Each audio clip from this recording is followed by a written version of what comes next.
Bryson, and today I'm going to talk about the times I got hurt and then my entire nervous system went. Luckily, I've never broken a bone, though. Wow, Bryson, you've never broken a bone? Your pain is irrelevant, you stupid idiot. Although I've never broken a bone, I've still experienced a wide range of physical pain. For example, one time I was holding a big PVC pipe and I threw it on the ground and it ricocheted back and hit my funny bone at Mach 10.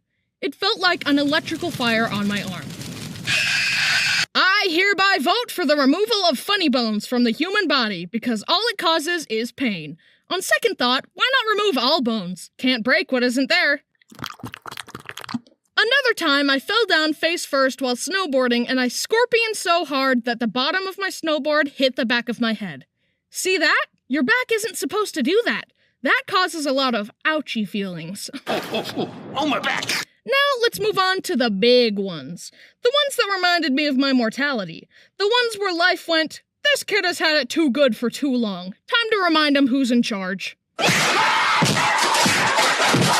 Okay, number one. I was sitting on top of my bunk bed zoning out when my mom called me. I decided that to save time, I would forego using the ladder and just jump off the top bunk. Little did I know the fan was going at top speed. It was so fast that I didn't even see it. So I jumped and... It happened so fast that I didn't even feel it at first, but I reached up to check the damage and then I saw the blood. Mom? What's up, honey? I'm losing blood at an alarming rate and would be most grateful if you, my caregiver and guardian, would transport me to the hospital to help heal the wound so that I can continue this mortal journey rather than ending it prematurely due to loss of blood. Nah, I'm kidding. What I actually said was... This other time, me and my brothers were bonding with Dad. How? Dad would pull down the basketball hoop, let one of us grab on, and then he'd let go and it would slingshot us into the air. Obviously. Anyway, I could see my brothers doing it and I wanted to turn. Okay, 3, 2, 1.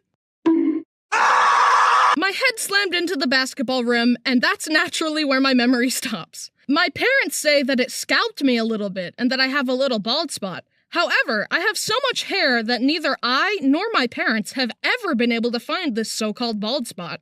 I guess it's not there after all. This other time I was really young and my older brother was in an argument with Mom. Now, being in my family, you learn to tune things out because yelling and screaming and fighting is all commonplace. Don't worry, we make up afterwards. But anyways, as Mom and Brody were arguing, I was all like, wow, this door hinge looks pretty cool. I should put my fingers in there. Just then, the argument came to a climax and Brody slammed the door shut as hard as he could. Onto my fingers. My fingers bent every which way. They looked like rubber. We went to the doctor, and surprisingly, nothing was broken. When you're really young, your bones are still soft and springy, and that's why they didn't break. Also, that's why some babies need to wear helmets, because otherwise, you might accidentally sculpt their soft head into a cone, like this. Okay, last story. One time, I was just chilling in my room with my brothers. We had a punching bag hanging under one of the loft beds, and we would take turns tackling it. It was my turn, and the punching bag was swinging. But I was too young to understand how momentum worked. So I dove for it, it swung out of the way, and my face slammed into the wall. I was taken to the hospital, and as my mom tells me, the doctors had to clean the wound, but I wouldn't let them for some reason. So they put me in a straitjacket, and I screamed, "Stop touching me! Stop touching me! Do you speak English? Stop touching me!" And then they hit me with that good sleep juice. I'm tired. Anyway, I got stitches, and now I have a cool scar across my eyebrow. Thank you for taking a trip down memory lane with me. Down memory pain with me. It all hurt a lot. But Bryson, I've never been injured before. Well, we can fix that. How?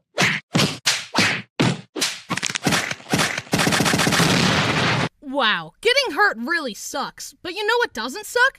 Insert a really out-of-place sponsorship segue. Skillshare! Skillshare is an online learning community with like a bajillion classes to help you learn anything. You want to learn how to juggle? Boom! You want to learn how to cook? Boom! You want to get your ex-girlfriend back? Too bad! She isn't coming back, buddy. A lot of people ask me how I learned how to animate. The way I did it was watching videos called How to Animate, but they still left a lot of gaps.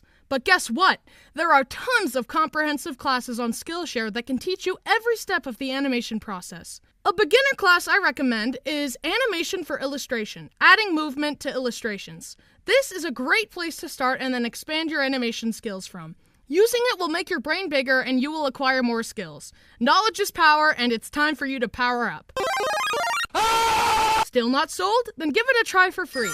The first 1,000 people to use my link in the description get a free trial. Give it a try and you'll see that it's worth it. After the trial, it's less than $10 a month. So start learning now. Okay, bye. That's the end of the video. I love you.